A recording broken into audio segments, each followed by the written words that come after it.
Le Da Fresh Morning, c'est 104.5 tonnes de bonne humeur. Tous les matins sur Urban FM. La meilleure radio de la capitale. La meilleure radio de la capitale. Vous êtes sur les 104.5 Urban FM, la station Urban On avec Jean-Paul. Jean-Paul, bonjour. Bonjour la fraîche. Jean-Paul, comment la musique old school faisait pour voyager à l'époque alors qu'il n'y avait pas toute la technologie qu'on a aujourd'hui? Il y a des sons qui sortaient une semaine aux États-Unis, c'était déjà Libreville, genre au Vertigo, New Morning, à Port-Gentil, ou bien dans les grandes boîtes. Oui, parce qu'il y avait quand même certes, la communauté gabonaise aux États-Unis dans les années 80, les années 70, elle était infime. C'était principalement les enfants des membres du corps diplomatique qu'on trouvait par exemple aux États-Unis, ou bien quelques familles aisées proches de celles du pouvoir qu'on retrouvait soit dans des écoles-pensions, soit dans des lycées là-bas aux États-Unis. Et donc eux, quand les vacances arrivaient, ils emportaient dans leurs valises un peu de cette culture américaine qu'ils côtoyaient tous les jours. Et c'est ce qui faisait que... Mais comment ça correspondait les sorties?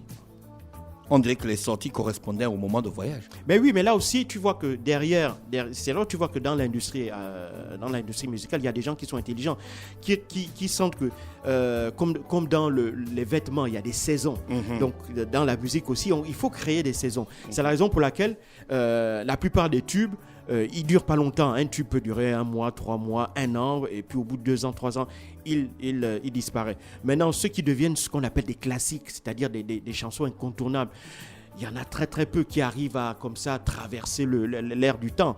Et donc, cette petite communauté-là, donc quand les producteurs sentent que, effectivement, et puis quand c'est l'été dans les pays développés, l'été c'est la période où tout le monde décide de se prendre un break, de prendre des vacances. Et donc pendant cette période-là, c'est des périodes festives. Voilà pourquoi tu vas voir que durant la période de l'été, que ce soit aux États-Unis ou en Europe en général, les styles de musique qui vont sortir, ce sont des musiques qui sont beaucoup plus dansantes, rythmiques, ou qui mettent vraiment de l'ambiance. Après, dès que l'été finit, quand on arrive à l'automne, après l'automne, ça prépare l'hiver.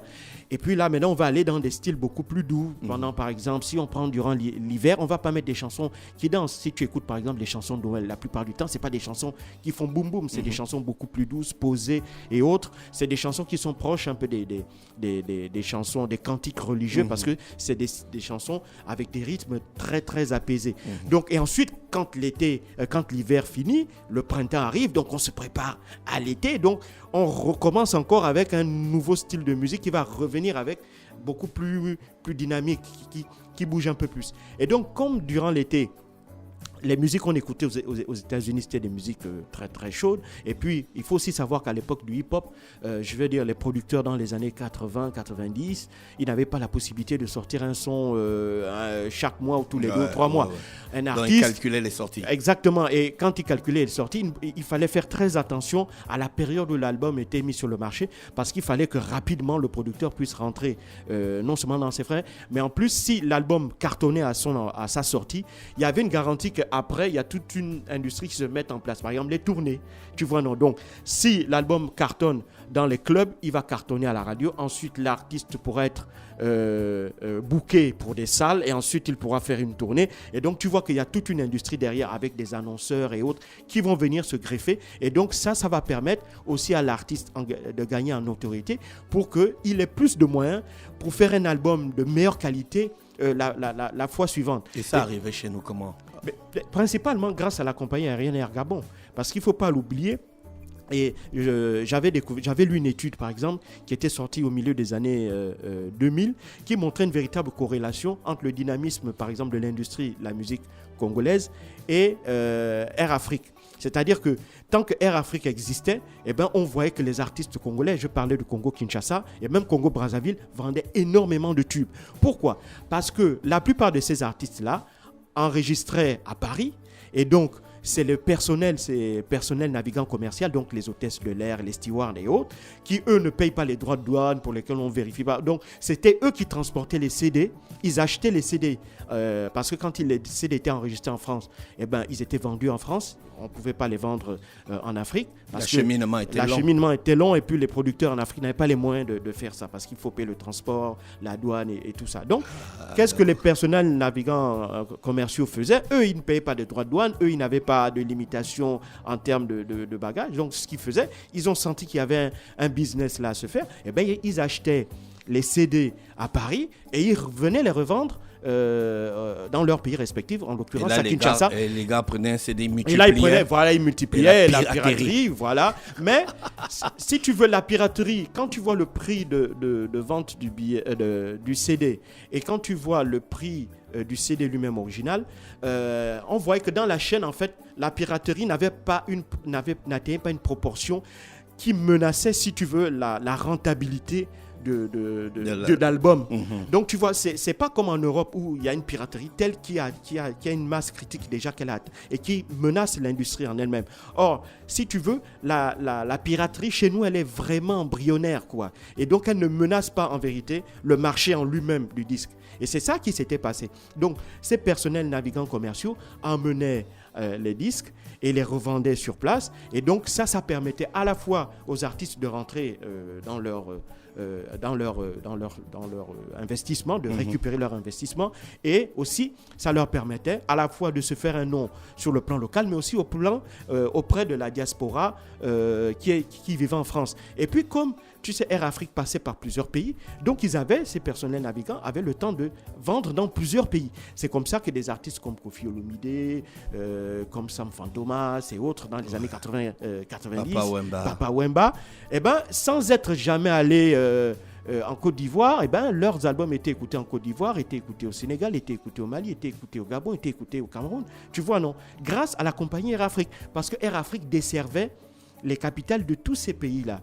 Et donc, quand la compagnie va malheureusement fermer au milieu des années 2000, qu'est-ce qui va se passer? Il n'y aura plus ce réseau de distribution-là, en fait, qui va disparaître. Et par conséquent, voilà, on va voir une baisse, si tu veux, des ventes de disques, d'albums à l'étranger. Hein. Oui. Maintenant, il y a une espèce de rééquilibrage qui est en train de se faire, parce que, comme disait Adam Smith, le marché par lui-même arrive à se réguler. Pourquoi? C'est là où les producteurs locaux maintenant prennent le relais, avec l'évolution de la technologie, avec l'arrivée de l'Internet aussi. Ça a permis de considérablement baisser les coûts d'acquisition des appareils, des équipements, le coût de production d'un album, et puis aujourd'hui, et puis avec la baisse relative quand même aussi, il faut le reconnaître, des visas de transport de l'hôtel avec les Airbnb et tout ça. Donc aujourd'hui, un producteur peut... Et puis le support physique disparaît aussi. Et le support physique aussi a disparu, ça c'est beaucoup. Donc tout ça fait qu'aujourd'hui, les artistes africains ont la possibilité, n'ont plus besoin d'aller en Europe pour produire et vendre, et ils peuvent le faire à partir de chez eux. Et l'exemple parfait de cette réussite-là des artistes africains dans leur environnement local, c'est le Nigeria et le Ghana. Eux, grâce à cette transformation du marché, du fait de l'amélioration des techniques... Il faut avouer qu'il y a encore 20 ans, ils n'étaient pas à la page. Non, ils n'étaient pas à la page. Ils n'étaient pas à la page à l'international. Même si, moi j'ai fait des recherches là-dessus, des gens comme Fela, ils te vendaient 10-15 millions d'albums au Nigeria. Mais comme le Nigeria était un pays relativement fermé, parce que quand je dis relativement fermé, c'est-à-dire que les artistes, nous on ne les connaissait pas, à part ceux qui sont allés à Londres. Si on a des compatriotes comme nous, on a eu la chance d'avoir des grands frères, le défunt MacArthur et autres, qui voyageaient énormément et donc qui ramenaient ces artistes-là et ils nous les faisaient découvrir. Mais je vais dire, le commun des gens, si tu n'as pas la chance de croiser quelqu'un qui avait une telle culture ou qui avait une telle culture musicale comme les Grégory Ngouamintza, qui nous faisait découvrir ces artistes-là sur Africa numéro 1. Voilà. Mais si tu n'avais pas la possibilité de croiser des gens comme ça, tu ne pouvais même pas savoir qu'un type comme Fela existait. Maintenant, aujourd'hui, on n'a plus besoin d'avoir ces intermédiaires-là. Directement aujourd'hui, on peut écouter ces artistes-là. Il suffit d'aller sur Internet, il suffit d'aller sur les plateformes de streaming. Dans les années 90, il n'y avait pas un artiste nigérian qui était manifestement connu dans le milieu hip-hop. Non. Je pourrais même dire que dans les années 90, le hip-hop nigérien était comme un peu le hip-hop gabonais embryonnaire, en gestation. Le hip-hop nigérien, enfin l'afrobeat, il faut dire ça, vraiment commence à décoller au début des années 2010. Hein? Il faut vraiment le savoir. Et puis il faut comprendre que, bon, je vais essayer de résumer, c'est-à-dire que grosso modo, il va y avoir au Nigeria une conjonction de personnes issues de familles aisées qui vont décider d'investir dans la musique parce que c'était des passionnés dans la musique. Tu comprends? Et donc ces gens-là, pour moi, Davido, c'est le meilleur exemple. Davido est issu d'une des plus grandes familles nigérianes. son père a énormément, il a investi, enfin il a fait fortune dans le pétrole et dans les télécoms. Donc c'est quelqu'un, David le dit très bien, dans sa famille, il n'a pas connu une adolescence ou une enfance où il s'amusait beaucoup. C'était, tu allais à l'école en pension et puis les vacances, quand tu rentrais, tu travaillais toujours. Et puis tu travaillais pour papa. Bref, il n'y avait pas de divertissement. Il écoutait un peu la musique avec ses frères et tout ça. Et il avait vraiment cette passion, mais il ne pouvait pas sortir de ce carcan-là. Et le principe dans sa famille était simple, tu vas à l'école, et puis quand tu as ton diplôme à l'université, tu as deux options. Ou tu travailles pour un ami riche de papa, ou bien tu travailles pour papa. Et lui, il le dit, c'était non. Et puis lui, il va être le premier dans sa famille à dire non, moi je ne veux pas ça. Il a appris dans une grande université britannique, il a été envoyé là-bas par son père, il a refusé, il a abandonné, il est revenu au Nigeria, il s'est inscrit à la faculté de musique de l'université d'Ibadan et là-bas il a obtenu son diplôme. Son père était contre. Donc ils avaient déjà une faculté de musique. Oui, ils ont une faculté de musique au Nigeria, bien sûr. Et donc son père était contre. Mais David le dit, au début son père n'était absolument pas chaud.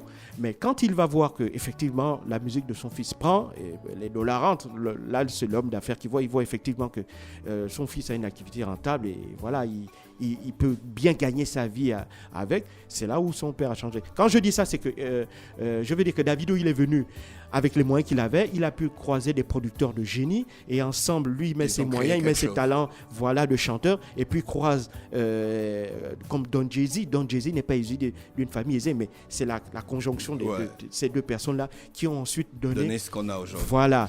Ah, ça, c'est impressionnant. Moi, ce qui m'impressionne, c'est la vitesse à laquelle, dans les années 90, malgré l'absence de toutes ces technologies qu'on avait, la musique voyageait très, très vite, en fait. Mais très vite. Tu avais des sons à Libreville qui sont sortis il y a 2-3 jours. Aux États-Unis. Oui, parce qu'on avait une très forte, on avait mobilité. Une très forte mobilité. Moi, je me rappelle dans les années 90. Et puis aussi la télévision. Il faut aussi rendre, pour ce qui concerne le hip-hop au Gabon, il faut rendre hommage à Arcade quand même. Parce qu'Arcade aussi, à la télévision, il avait su mettre en place, je ne sais pas comment il faisait, mais un système qui faisait que quand un son sortait aux États-Unis, un clip vidéo sortait aux États-Unis, eh ben on l'avait au Gabon dans les semaines ou dans les mois qui suivaient. Tu vois, non? Donc on n'était pas tellement déphasé. Moi, je me rappelle quand on avait des copains qui revenaient de France et tout, tu vois, avec des cassettes là, tu vois, ils viennent, ils se disent ils vont nous blaser, tu vois, non. Donc quand il met un son, il dit vous connaissez ça? Ben on dit ben ouais, on a même le clip, ça passe à la télé. Donc les gars étaient fous. Tu vois, non? Donc, c'est cette forte mobilité-là derrière. Il y avait des jeunes, pour la plupart issus de familles aisées ou bien issus des familles, des corps diplomatiques. Parce qu'il ne faut pas l'oublier, on a un réseau, je parle du Gabon, un réseau diplomatique très dense. Et donc, ce qui fait qu'on a quand même des Gabonais, des diplomates un peu partout, et ils sont là-bas avec leur famille, et leur famille, les enfants sont au contact de la musique locale, de la culture locale. Et donc, quand il s'agit, par exemple, pour ceux qui sont en Europe, aux États-Unis, évidemment, ils vont avoir une attention particulière pour ce qui se fait là, pour ce qui sort là sur le plan local, et puis ils viennent partager. Voilà, ils viennent partager ça. Jean-Paul, l'histoire nous emmène combien d'années en arrière? Eh ben, l'histoire nous amène 104 ans en arrière. Nous allons parler de la toute première traversée de l'océan Atlantique en avion et sans escale. C'est Saint-Exupéry. Non, ce n'était pas Saint-Exupéry. C'était deux capitaines de l'armée de l'air britannique, à savoir le capitaine John Alcock, enfin deux pilotes de l'armée de l'air britannique, dont le capitaine John Alcock et le lieutenant Arthur Whitten Brown. Alors, eux, il faut savoir que quelques temps auparavant, il y avait eu déjà une traversée de l'océan Atlantique, mais c'est par escale.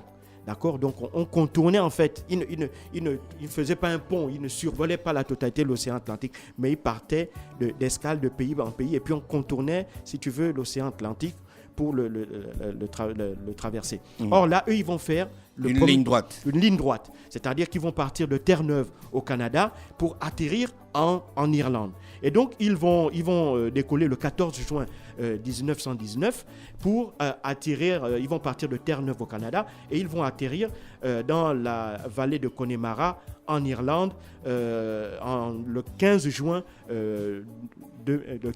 1919. D'accord? Et il faut savoir qu'ils avaient décollé aux alentours de midi et ils sont arrivés aux alentours de 8h40 le lendemain. Ils ont donc parcouru par les airs et sans escale, donc ça veut dire d'une traite 1890 miles, c'est à peu près 3050 km, durant environ 16 heures et 28 minutes à une vitesse moyenne de 220 km/h. Ça veut dire on est en 1919. Tu imagines, vous volez à 220 km/h, c'était déjà énorme. Il faut savoir que leur avion était équipé de 2 moteurs Rolls-Royce de 360 chevaux chacun. Donc à l'époque, c'était quand même quelque chose de fantastique. Et il faut savoir que, donc, comme je l'ai dit, avant cet exploit-là, donc avant ce vol sans escale, il y avait eu la même année, mais cette fois-ci c'était au mois de mai, donc un mois avant, un pilote qui s'appelle Albert Cushing-Reid qui avait fait le vol, qui avait traversé l'Atlantique, mais par escale, durant 15 jours, à bord d'un hydravion. C'était un Curtiss NC4. Évidemment, il était parti de Plymouth dans le Royaume-Uni. Et il était passé par les Açores, par Lisbonne. Après, il était remonté un peu plus... il avait traversé et allé un peu plus vers le Canada pour arriver ensuite aux États-Unis. Mais donc, il avait fait le sens Europe-États-Unis, mais en faisant des escales. Là, John Alcock et Arthur Wheaton Brown ont, eux, fait le sens inverse. Ils sont partis des États-Unis et ils ont atterri en Europe en un peu plus de 16 heures de vol. Alors, pour ce qui concerne un peu la biographie des deux pilotes, de ces deux héros, il faut savoir que John Alcock, lui, il est né le 5 novembre 1892 à Manchester, en Angleterre. C'est quelqu'un qui s'intéresse très jeune à l'aviation, dès l'âge de 17 ans. Dès l'obtention de son brevet de pilote, le 26 novembre 1912, il devient rapidement un pilote expérimenté qui travaille dans la Royal Naval Air Service durant notamment la Première Guerre mondiale. Il va être un blessé de guerre durant un raid aérien lors de la Première Guerre mondiale et sera même fait prisonnier par les Turcs. Parce qu'il faut savoir que durant la Première Guerre mondiale, on avait l'Empire ottoman qui était allié de l'Empire austro-hongrois, qui était allié de l'Empire prusse, donc de l'Empire germanique. Et eux, ils combattaient évidemment l'Angleterre, la France et la Russie qui étaient alliés également. Donc il va être fait prisonnier dans les geôles turques et jusqu'à la fin de la guerre. Après la guerre, donc John Alcock va continuer donc sa carrière d'aviateur et s'attaquer au défi donc de cette première traversée de l'Atlantique, défi pour lequel une récompense de 10 000 livres sterling était promise par le Daily Mail, qui est l'un des grands quotidiens londoniens. Et malheureusement, il faut savoir qu'à l'époque, peut-être que les auditeurs ne le savent pas, en Europe et aux États-Unis, les journaux qui avaient besoin, si tu veux, de faire des chiffres en termes de lecteurs, il fallait qu'ils aient des histoires qui captivent les gens. Et donc, ils vont se servir justement du développement technique pour attirer le lectorat. En faisant quoi? Le Daily Mail, par exemple, avait promis une récompense de 10 000 livres sterling aux toutes premières personnes qui allaient réussir à traverser l'Atlantique d'une traite. Ça veut dire quoi? Derrière, les gens, avec l'appât du gain, ils vont commencer à réfléchir, ils vont commencer à travailler dans leur petit garage, ils vont commencer à modifier leur avion, à faire progresser, si tu veux, la technique.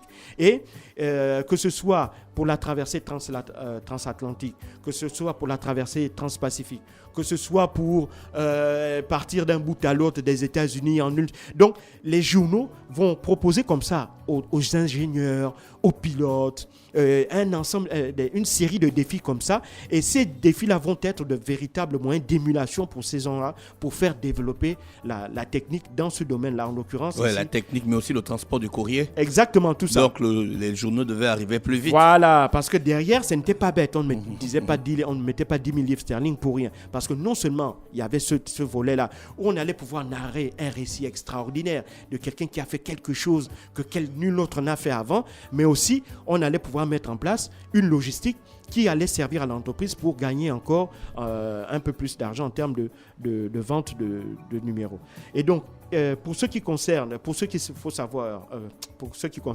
John Alcock, il faut savoir que malheureusement, il va mourir la même année, le 18 décembre 2019, alors qu'il faisait une démonstration. 1919. Il va mourir tragiquement le 18 décembre 1919 au cours d'un d'une démonstration qu'il faisait, une démonstration aérienne qui faisait un salon de l'aviation à Paris. Pour ce qui concerne Arthur Witten Brown, il faut savoir que lui, il est né à Glasgow en 1886. Lui, par contre, va commencer une carrière d'ingénieur avant la Première Guerre mondiale. Il sera également fait prisonnier lors de cette Première Guerre mondiale après avoir été descendu, après que son avion ait été descendu au-dessus du Nord-Pas-de-Calais par l'armée impériale allemande.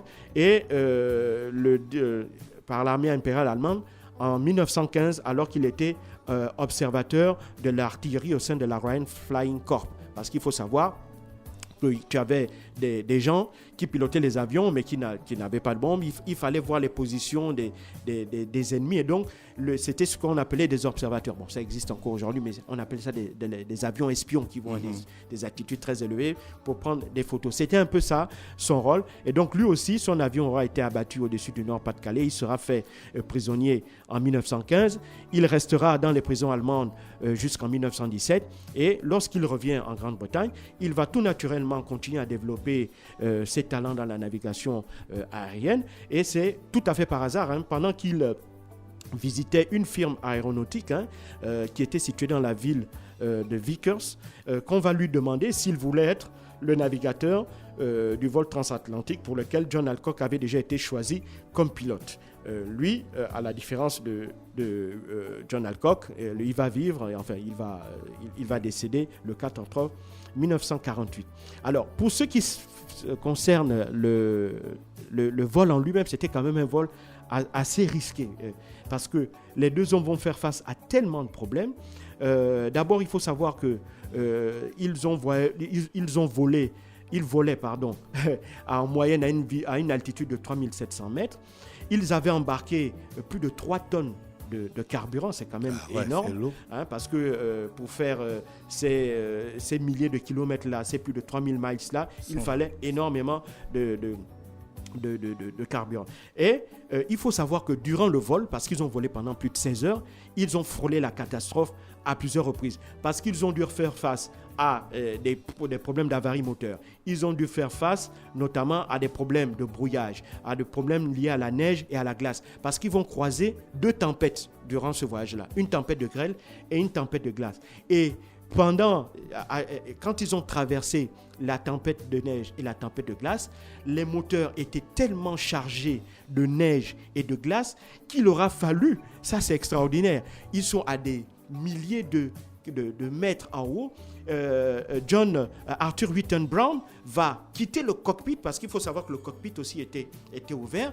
Il était obligé à chaque fois de quitter le cockpit et de monter sur l'aile et aller enlever toute la grêle et toute la neige qui s'encastrait sur les réacteurs, sur les moteurs de l'avion. Et donc, tu imagines sur les 2 côtés de l'avion, parce qu'ils avaient, je l'avais dit, 2 moteurs Rolls-Royce.